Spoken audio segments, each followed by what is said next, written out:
Carolyn, can you hear me? I can. Hi. Wow. Hello, everybody. We're going to wait just a few minutes. Deb, can you help me let people in? Yep, I am. Okay. Um, so I see Carolyn and quite a few others that are here joining. Gosh, Carolyn, we want to hear from you. So we'll wait just a few minutes. You know what? I didn't expect to cry in one of those scenes. Oh, I just I want to know which one. Of course, I want to know which one. I Me too. and I'm still tearing up thinking about it. When they came looking for her to tell her she won the Nobel Prize, I just got all teary-eyed, still eyes welling up about that. Hello, everybody. We're still waiting for anybody who wants to join us to come in. We have about 20 people or so that I think are going to be joining us. I see some of the other playwrights and some faces I don't know. So welcome to the Powerstories Theater Voices of Women Playwright Talkback. And we have the star of our talkback with us, Caroline Gage. Thanks. Let me know when you want me to start talking. Okay. I'm just wait for a few more minutes. So, Carolyn, what we're going to do is this is just going to be kind of free flowing. We want to hear from you, and then I want to give everybody opportunity just to ask you questions. We'll spend however long we feel we need to spend tonight, just to have a good time and learn from you. So, Oh, thanks.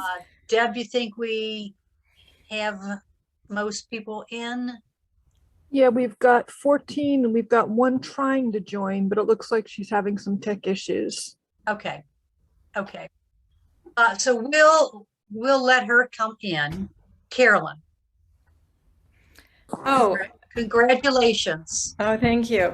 This was the perfect first play in the Voices of Women Theater Festival. I mean, what a remarkable woman. And I'm so glad I got a chance to learn about her. So, Carolyn, I'm going to give you the floor.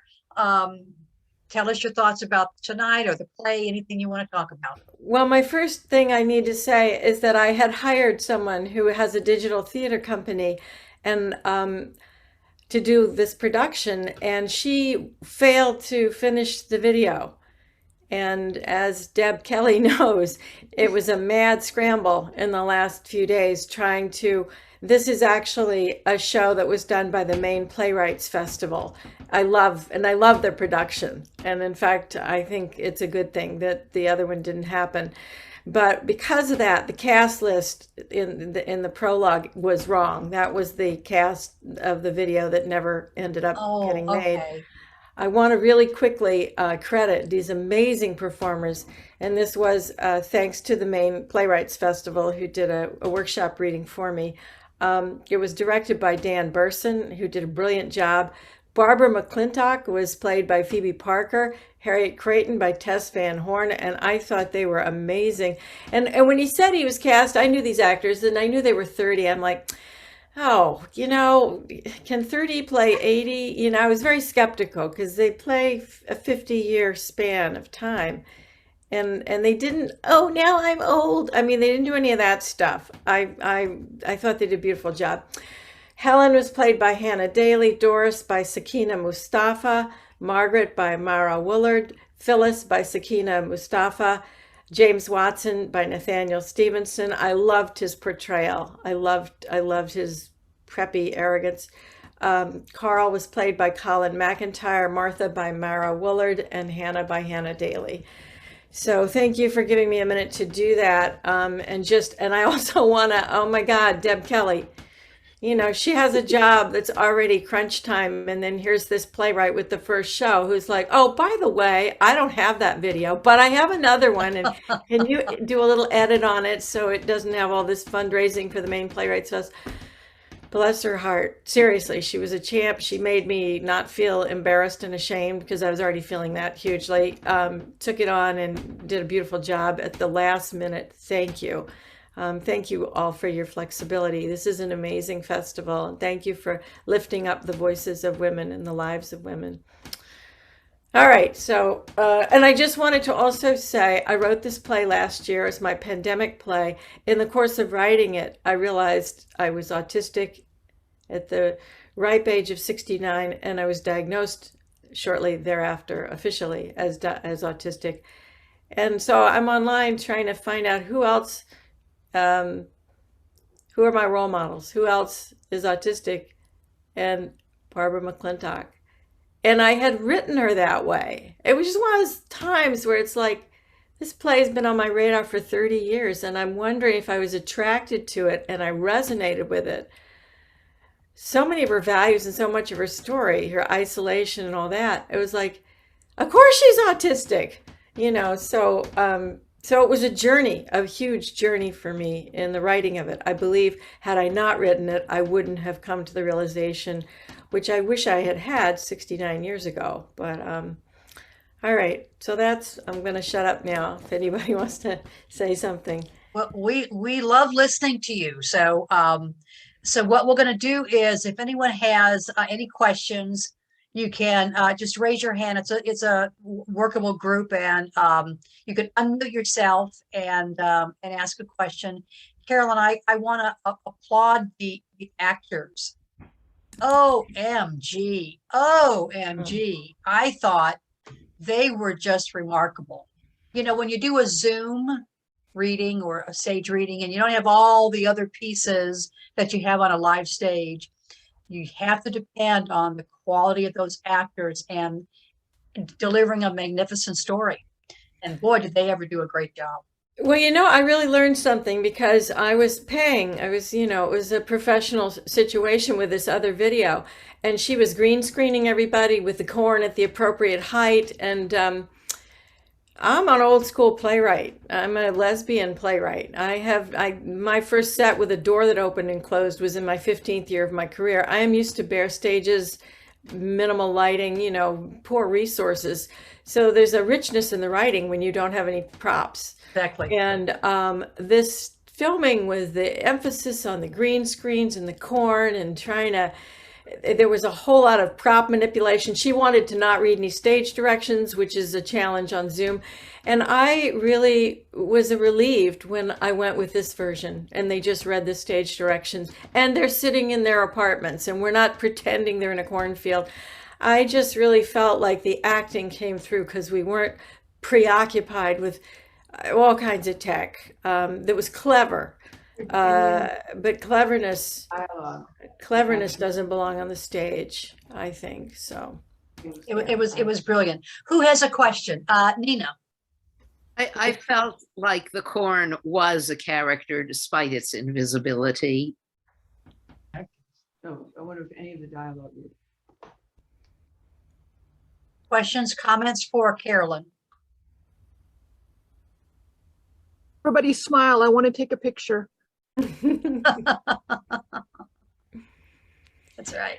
That corn, you know, I have to owe a tribute to, is anybody here, raise your hand if you're familiar with the play or the film at the same time next year.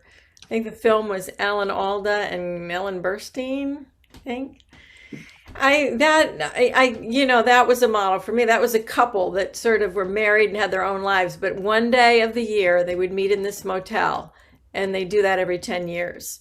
And it's a fascinating play because it's sort of the 50s and then it's the crazy 60s and it's Vietnam, and you know, you see them. And so in this, with the Depression, and now we're in the rise of fascism, and now it's World War II, and now it's the atom bomb, and you know, so I really kind of owe a lot to Same Time Next Year. And the motel room was kind of the same in that play. The motel never changed, and the corn is sort of the same. So yeah. I know when I first read the play, I thought, gosh, how are they going to do that on stage? You know, how are they going to stage that, you know? And I was thinking of the simplicity of it also. So I'm going to throw out a question for the group. What piece of the play was most meaningful for you? Or was there a line in the play that really stood out? The children, Deb. the children. That killed me. I think if it had sort of an anchor, it was the science of hope. Mm. Yeah, you know, and it's interesting because really Hitler took up a whole 10-year period. It's 1933 or 4, and she's there for the rise of fascism. And then 9 years later, they're in the middle of World War II. But I think it's more frightening, more trauma. I can't imagine what it was like to be in Berlin at the beginning of that. By World War II, there's a whole thing going on. But to just be like, this is crazy. No, this can't be, this isn't real.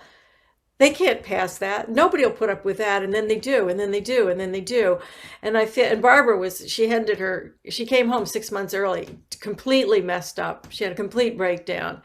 And I wanted to capture that as opposed to, you know, the burning the Warsaw Ghetto. But by then everybody knew Hitler. There was no more surprises. It was, you know, but the normalizing, this self-synchronizing national program that was going on, I just felt like I wanted to capture the trauma and the horror of I can't believe they just did that, but they just did that, you know, and of course they had just begun with the sterilization program, but the euthanasia was on the way. And then of course we know where that went. It was, you know, it started with disabled children.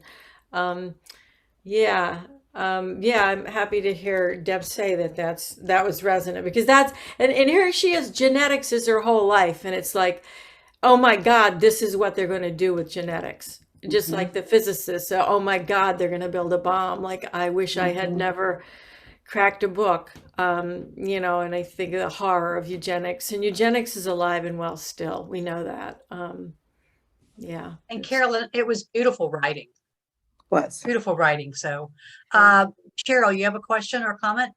I do have a comment. I like the way you portrayed the male scientist, how you showed that he was acting like, oh, she's just talking gobbledygook, when actually she was speaking his language. You know, they were both working on pretty much kind of the same thing. Genetics and all, you know, and he was just like, oh, she doesn't know what she's talking about, and let's turn her in. And it's just, but I like the way you handled it, you know, the little amount that you showed of it just spoke volumes, and I appreciated that. Yeah, and James Watson, who I think was probably also autistic because he was socially gauche. He ended up running Cold Spring Harbor. In this play, he's 25. I mean, he built the DNA model really young. Then so he's a little snot nose, you know. But he went on to direct Cold Spring Harbor. In his 60s, he's basically talking about the inferior intellect of people of African descent. And this was in the 1980s. And people were like, what? Right. I mean, it was like, you know, even if you believe that, surely you know better than to say that out loud by 1980. And of course, he had to resign his position. And so I actually used literal things that he said, you know, you know, he said these in his 60s, but I put them in the mouth of the 20-something-year-old because I didn't want to get in trouble. It's like, no, this man really believed this shit, and he believed it in his 60s, way after the civil rights movement. It's like, what? Yeah, but that's where I kind of felt like he's autistic. It's like, you know, just in his own world. But yeah, I mean, it's pretty chilling when you think of, we fought a war over eugenics and then this is what we're doing. Yeah, thank you. I had fun with that, and I had fun with Carl, who's sort of trying to be an ally, but kind of not really, but sort of, kind of. And mostly I had fun with Phyllis, who has his number. She's right out of high school, and she's got his number. It's just like, you know, I really don't waste my time with this shit, you know, like, yeah, I'm not impressed. But it reminds me so much of men in the medical field. You know, if they don't know something, it's all in your head, because I haven't discovered it yet. So you're making it up, and that kind of, if I don't know it, it doesn't exist thing is so common in women's medicine. Why? Because they haven't studied our bodies, really. Oh no, don't get me started. My query for Carolyn, and you mentioned that there were some quotes that you actually gave to the younger actors. Are there other direct quotes from either of the two main characters that have been incorporated into your brilliant play? Yes, and one of them I wouldn't have put in. She said, "I can't compete with the men, so I don't try." And of course, I was thinking that sounds kind of weak, like, "Oh, I can't keep up with the men, so I don't try." But she actually said that, and we know what it means. It's just like the game is rigged, so I don't sit at the table. I don't even, no, they don't even deal me a hand because they're dealing off the bottom of the deck. But I like the way she said it. I just was aware if I put that in her mouth, it sounds a little girly. But she was just straight up with like, "Well, I can't compete with them, so I don't." And she also said, when you know that you're right, and you're on the right path, no one can turn you off from it. And she was brutally ridiculed and Girl, ignored. that was one of my favorite lines in the whole show. Mine too. Mine too. Absolutely. I wrote it down. If you're on the Oh, right and when we path, find something that's different, we have to explain why. Paraphrasing, but that's a direct quote from her also. She was very mystical, actually. She studied Sufis and, she was like Einstein, wide-ranging. The lines between religion and philosophy and spirituality and science were permeable. I think the more genius you are, like with Einstein, he wrote a lot metaphysically, and so did McClintock, and I kind of wanted to put that across. what other favorite sections of the play did anybody want to talk about? Want to give it? The one thing Amy? that struck me was, and I liked that the line about Watson, because I remember studying Watson in school. I remember reading the Double Helix, and I knew the name of McClintock and I knew about the corn, but I didn't know as much. And it's like, why? It's like, I love the focus of this. Yeah. Well, in the 50s, we had it all figured out, Men are men and women are women, and they know their place, and white people are superior and everybody else knows that, that was all, like you said, the information only goes in one direction from the white male expert down. And, it was all cut and dried, and it was not an environment that could hear what she was saying, which is that genes are not destiny. They're changing all. I mean, now we know, like, if your grandparents lived through a famine and starved, that is going to show up in genetic changes to the grandchildren and the great grandchildren. The environment wildly alters the DNA. Nobody wanted to hear that in the 50s. We cracked the code. We can clone things. We can split the atom. We're masters of the universe. And look at us now. We've poisoned the damn planet. And now we have a pandemic, and it's mutating far faster than we can develop vaccines for. It's just like, at some point, we need to just sit back on our heels and realize nature bats last. And it's time for us to listen and stop trying to impose ourselves on everything. I feel we are reaping still the arrogance of science, which is still male dominated, and still using the same models, which don't really allow for the mystery or the reverence. Boy, Caroline, you just said nature bats last, and that's another reference. I like the baseball references that come out, like we're on the same team as well. That's Barbara's baseball story is a real story. And Wow. You can just see her learning strategy early on as somebody who's gender nonconforming and probably lesbian. Although I think her autism was in a space where I feel like today she probably would identify as asexual. She just really didn't identify as male or female. She didn't really identify with having a body, as you said, that story about sitting there for 20 minutes with the exam because she couldn't remember what her name was. That's real. And that is way autistic. Wow. Yeah, she never wanted to have a body. She wanted to go through life without a body, just observing and whatever. Because I think when attention was on her, she didn't relate to how people saw her.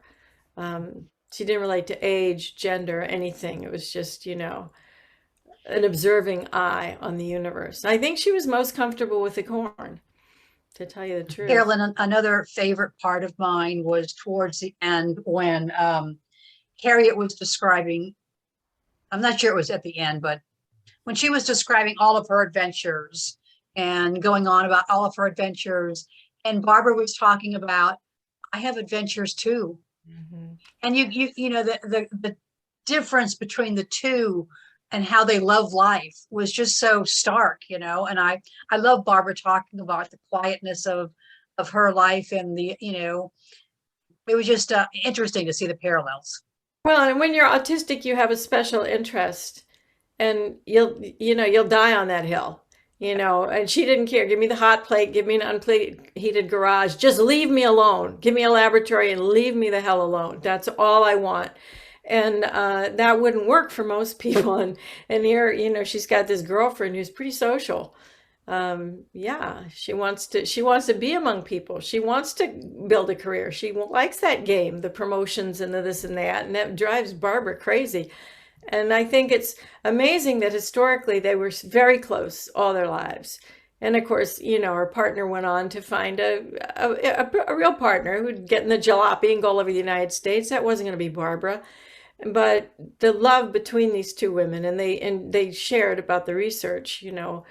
Harriet understood all of her work. I just thought that was really special. And we see them fall in love. We see them in the throes of, you know, lust. And then we see, you know, we see it evolve. And instead of like a horrible breakup and I'll never speak to you again, it morphed into something incredibly mature.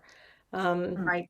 Just really solid. And I thought they put that across so beautifully. And in that scene in the cornfield at night, a very mature relationship of women who live very different lives now. I just thought they did that so, it was just, I'd love to see that on a stage with the twilight stars, Yes. women, you know, in their 50s, moving towards 60. I just felt that was a really beautiful older women scene. Carolyn, that's you who created it. I mean, Thank you. that's the playwright. Yeah, that was your vision of it, and it was your words that you gave those actors that allowed them to create that. You know, I thought it was beautiful too. So did she live out her life at Cold Spring Harbor? She did indeed. She did indeed. I think at the very, very end, she probably got sick and went somewhere. But as far as, yeah, no, she was working on the corn. I think not exactly literally till the day she died, but pretty damn close. She certainly never quit. She never retired or went somewhere. It was always the corn. Yeah. Who else may have a question for Carolyn? Lori. Well, just first, brava. That was fabulous. And I loved that it started with their repartee in the cornfield. And I read A Feeling for the Organism back when it was, yes. And that was by Evelyn Fox Keller. And Evelyn Fox Keller was a physicist, but throughout that book, she was also writing about, you know, in writing about Barbara McClintock's experience of being marginalized, not getting jobs, being even having all of her lab mates and other people who worked with her say how fabulously brilliant she was, but that she wasn't getting appointments to stay in the same place. Evelyn Fox Keller was telling the story of what it was like to be a woman in science. And I love that you were telling the story of what it's like to be a lesbian in the world, and being fabulous at what you do, and having to find your place outside because you know, in this case, outstanding in her field. But I just loved that it was so lesbian centered, and I loved A Feeling for the Organism, but at the same time, there was not a discussion about what it was like to be an outsider as a lesbian. And I thought that, well, I'm extrapolating from a lot of things, you know, because the lesbian histories are so hidden. But first time I saw the photograph of Harriet Creighton and her both wearing men's clothes, it was just like, oh, totally, you know. And then of course they stayed together for so long. I see a question here. What's the story of how McClintock got her permanent position at Cold Spring Harbor? I mean, part of it was, I kind of left out Missouri. She ended up sort of forced into a teaching position in Missouri, and the racism in Missouri just was killing her, you know, and she was, had the social skills as I do that are abysmal. And like the faculty would hold meetings and forget to tell her about the meeting. And, she was treated absolutely like shit. And just as the anti-Semitism gave her a breakdown in Berlin, the racism at University of Missouri, which was extremely high, there was a big fight over the law school while she was there. It was like national headlines, the racism at University of Missouri. And she was just losing her shit, and she was just flat out told, you will never get promoted here, and there's only one member on faculty who is the reason you're here, and as soon as he goes, you're going to be the next fired. And they just told her that in the office, and she turned around and got her car and drove away. She didn't even quit. She just got in her car because, she's a lesbian. It's like, no, you don't. And she just left. But, she had people watching her, and they were just like, this is not right. This is like one of the most brilliant geneticists on the planet. And somebody knew somebody at Cold Spring Harbor, which was really undesirable. It shut down for 6 months of the year. Who the hell wants to live in the unheated garage with a hot plate in an empty laboratory? And she's like, me.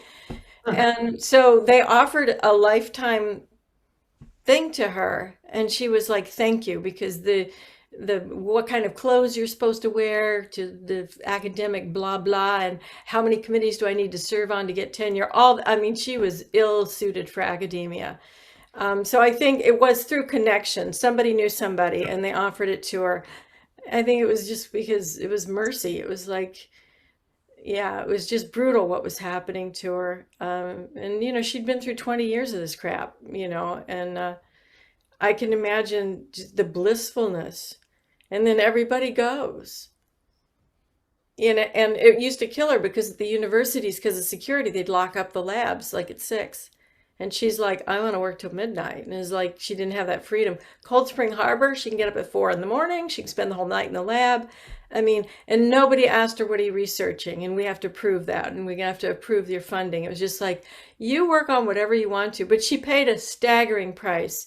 If any of you have ever lived in grinding isolation, I've had that experience. And it takes a real toll on your mental health.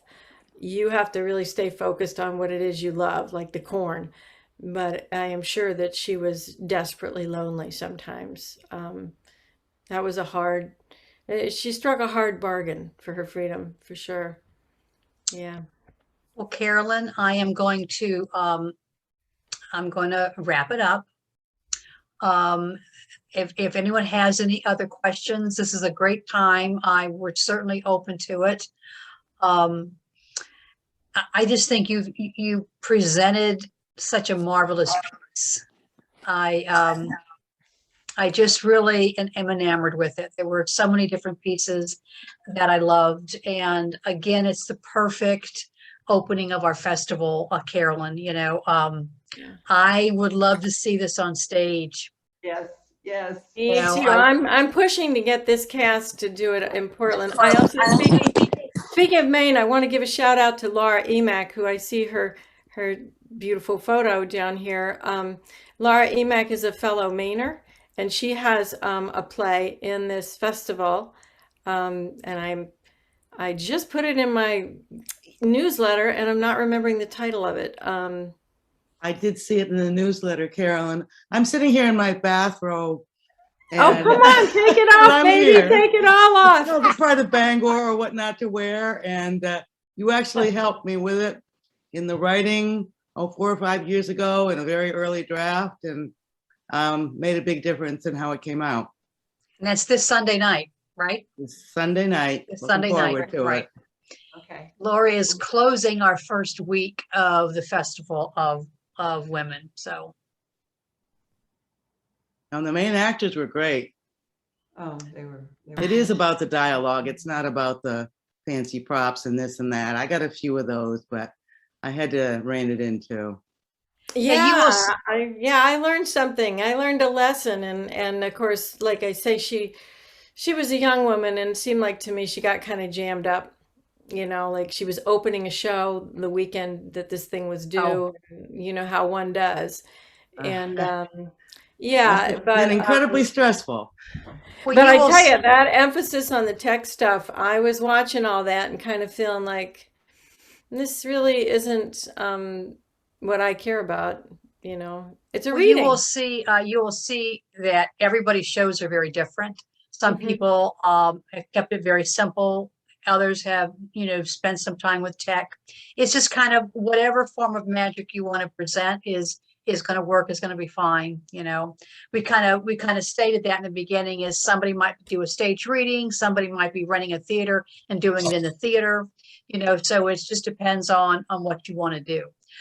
We wanted at Powerstories Theater to celebrate you as the playwright. We wanted to give you a platform so others could see and hear your work. And we wanted to give members of the community a chance to learn about, interesting women in the community and hear stories that are particularly important for women by women.